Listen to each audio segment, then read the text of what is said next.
नमस्कार, मैं हूं आपके साथ मुरली मनोहर। आप देख रहे हैं नेशनल कवरेज का राजनीतिक चर्चा।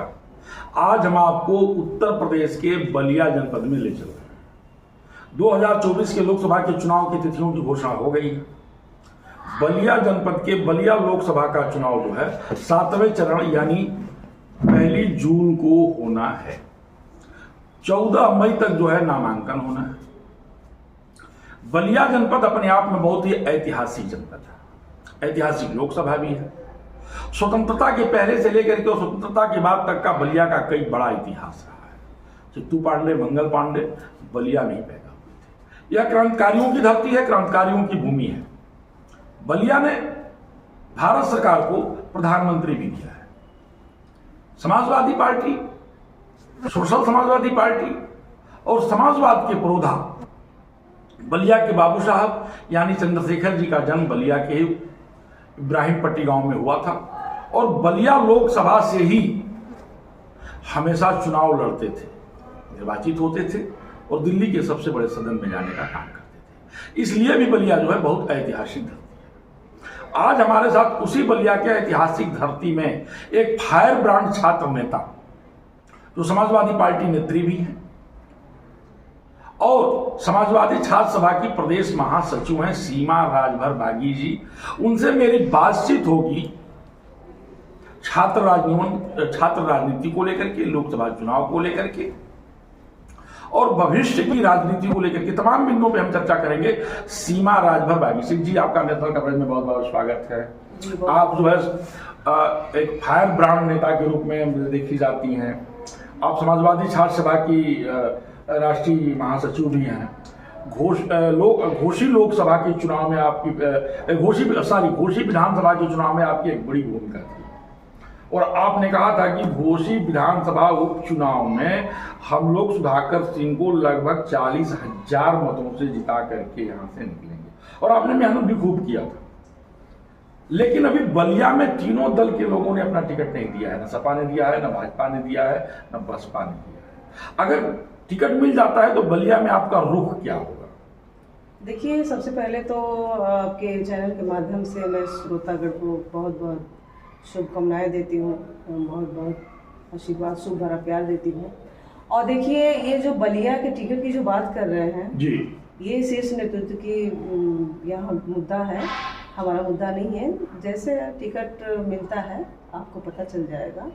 अभी कोई सूचना नहीं मिला है बलिया में इसको मिल रहा है नहीं मिल रहा है, अभी कोई सूचना नहीं है। आप इसके पूर्व में जो है सुहेल जो भारतीय समाज पार्टी की कार्यकर्ता रही हैं, ओम प्रकाश जी के साथ आपने खूब जम करके काम किया है, लेकिन आपने अचानक से जो है ओम प्रकाश जी को छोड़ दी हैं। देखिए, ये जो धोखेबाज लोग हैं ना, हमको धोखेबाज वाली राजनीति अच्छी नहीं लगती है। मैं जो काम करती हूँ शिद्दत से काम करती हूँ। ये ओम प्रकाश राजभर जी बहुत झूठे नेता हैं, गद्दार नेता है, समाज बेचवा नेता है, जो मुझे पसंद नहीं है। हम अपने समाज के लिए काम करते हैं और समाज के लिए सच्ची राह दिखाते हैं और हम चाहते हैं कि हमारे साथ आपको कैसे लगता है कि ओम प्रकाश राजभर जी जो है गद्दार हैं, झूठे हैं, समाज को बेचने का? अरे क्यों नहीं, कल तक तो सभी कार्यकर्ताओं को सिखा रहे थे, सभी गांव-गांव में जा के जॉन चौपाल के माध्यम से कह रहे थे कि हम महंगाई के मुद्दों की लड़ाई लड़ रहे हैं, हम हक और अधिकार की लड़ाई लड़ रहे हैं। कहाँ गया उनका हक और अधिकार की लड़ाई? कहाँ गई आधी आबादी महिलाओं की?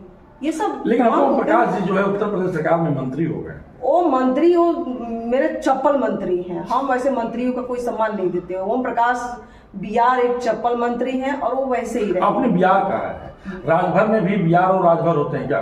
वो राजभर नहीं है।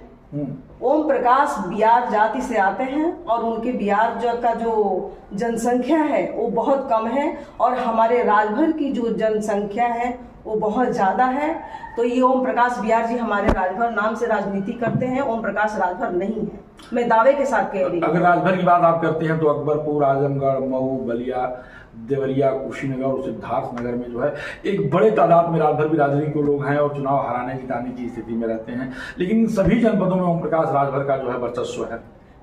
ये जो हमारे जो जनता है वो थोड़ा, हमारा समाज है थोड़ा कम पढ़ा लिखा है, वोट ओम प्रकाश अपना राजभर नाम देकर हमारे राजभर समाज को गुमराह करने का काम किया है, वो हम जवाब अब देंगे इस घोसी लोकसभा से अपने जनता को। आपने घोसी लोकसभा की बात किया है, तो एनडीए गठबंधन में जो है भारतीय जनता पार्टी ने ओम प्रकाश राजभर जी को सीट दे दिया है, और ओम प्रकाश जी पहली बार जो है अपने लड़के को जो है लोकसभा घोसी लड़ाने जा रहे हैं।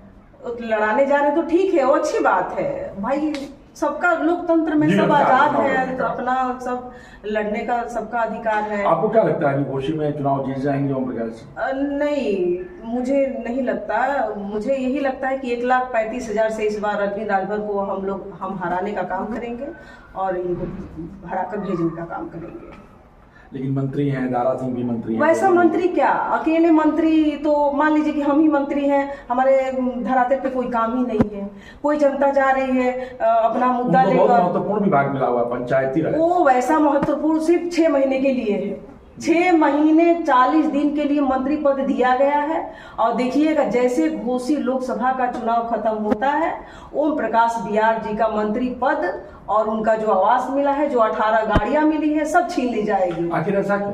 क्योंकि वो तो एनडीए के घटक दल है। वो एनडीए के घटक दल है, वो एक ठेकेदार है, वो एक जनता दिखाकर अपना नहीं होता है। चोर को भाई चोर का सही बुद्धि होता है, तो ओम प्रकाश एक चोर है। आप उनके साथ काफी मेहनत की हैं, इतनी नाराजगी क्यों है ओम प्रकाश जी से? हम शिद्दत से काम करते हैं, हमको चोरी पसंद नहीं है।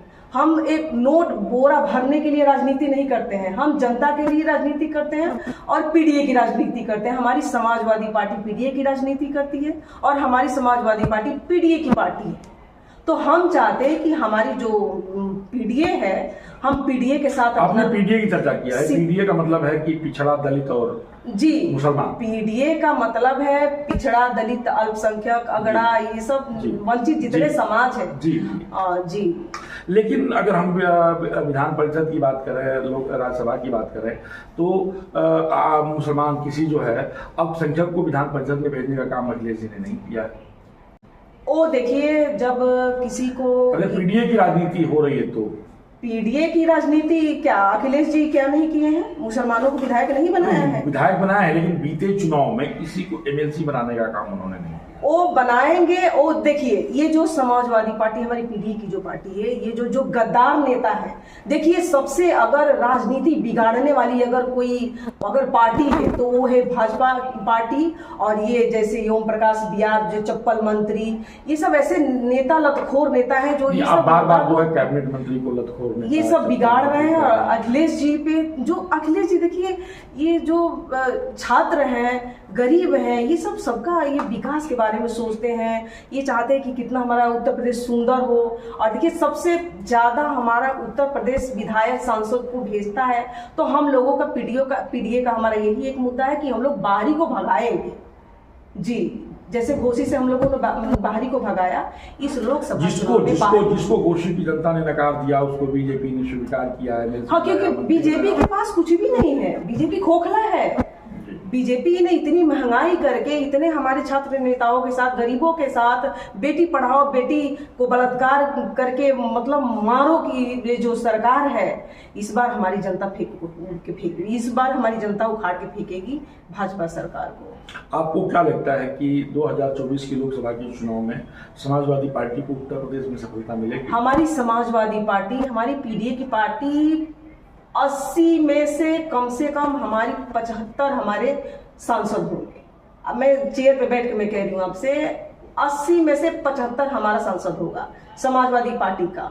क्योंकि महंगाई से सारे जनता परेशान है, शिक्षा छीनी जा रही है, शिक्षा महंगा किया जा रहा है, तो बताइए हमारा गरीब कहाँ से? जब मैं आ रहा था, जब लोगों को पता चला कि मैं सीमा राजभर बागी से इंटरव्यू लेने जा रहा हूँ, तो छात्रों का एक सवाल था कि आप सीमा जी से जरूर पूछिएगा, ये छात्रों का सवाल था कि आप सीमा जी से जरूर पूछिएगा कि उत्तर प्रदेश में निःशुल्क शिक्षा की शुरुआत कब होगी, कैसे होगी, रोजगार परक शिक्षा की शुरुआत कैसे होगी, उसके लिए सीमा जी की क्या लड़ाई है, कैसे लड़ाई करेंगी? ये हम अपनी सरकार बनाएंगे। इस 2024 में हम अखिलेश यादव जी को प्रधानमंत्री बनाकर हम अपना छात्रों को सुविधा, गरीबों का सुख सुविधा सब मिलेगा। जब पढ़ा लिखा नेता वहां पहुंचेगा तभी तो कुछ हो सकता है। जनता ने 15 लाख के चक्कर में लालच थोड़ा कर दिया, गलती कर दिया है, मिस्टेक हो जाता है किसी से, तो इसका मतलब ये नहीं कि जनता आपको चुनी है तो आप मर्डर करवाओ, बेटियों को मर्डर करवाओ, छात्रों पे लाठी चार्ज करो। अभी अभी बलिया में देखा हम, छात्र नेताओं को कितना मर्डर किया गया।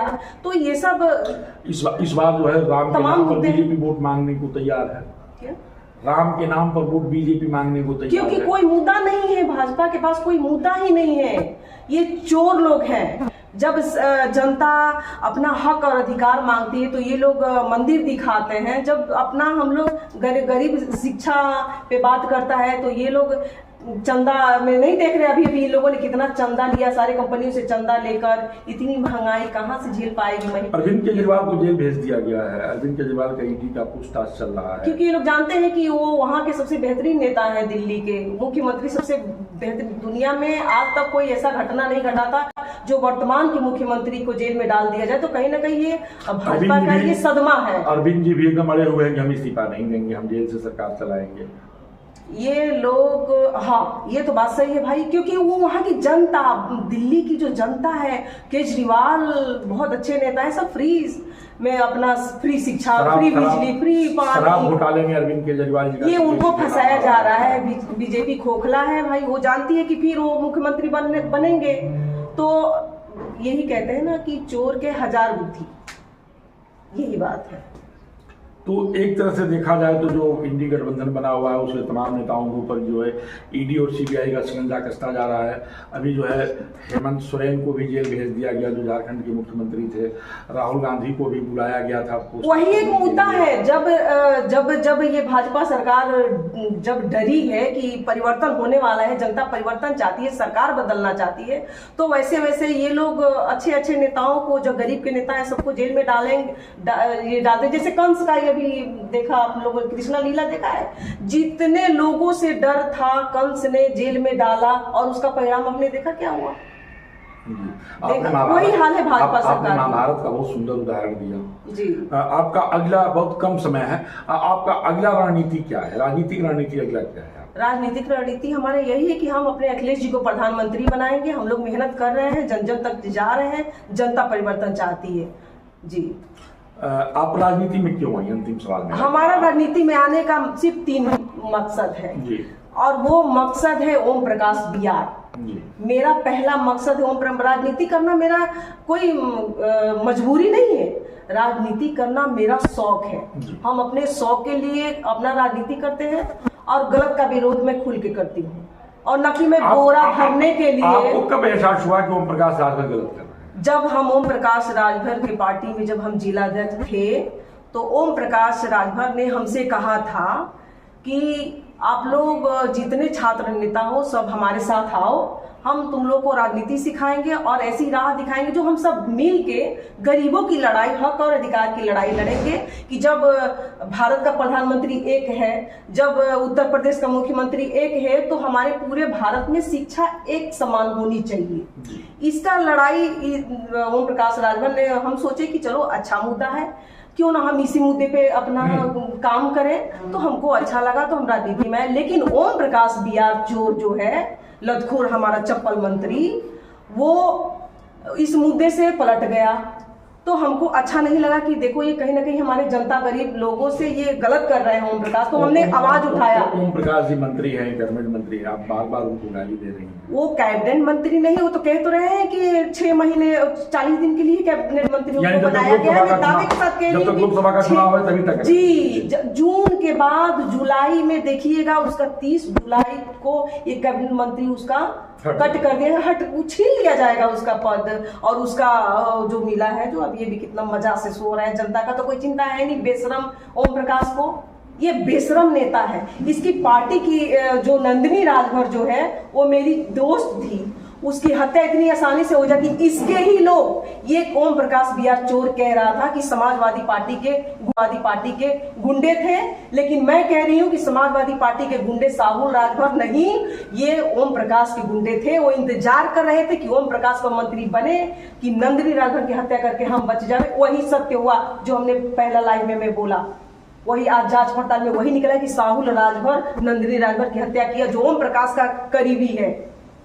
तो आप सुन रहे थे सीमा राजभर बागी को। सीमा राजभर बागी जो है समाजवादी छात्र सभा की राष्ट्रीय महासचिव हैं और फायर ब्रांड नेता के रूप में आप जानी जाती हैं। आपका स्पष्ट कहना है कि राजनीति में मेरे आने का जो उद्देश्य था, बस एक ही उद्देश्य था, वन नेशन वन एजुकेशन, एक राष्ट्र और एक शिक्षा होनी चाहिए। मुरली मनोहर के साथ प्रिंस की खास रिपोर्ट। बने रहिए मेरे साथ, वो देखते रहिए नेशनल कवरेज। धन्यवाद।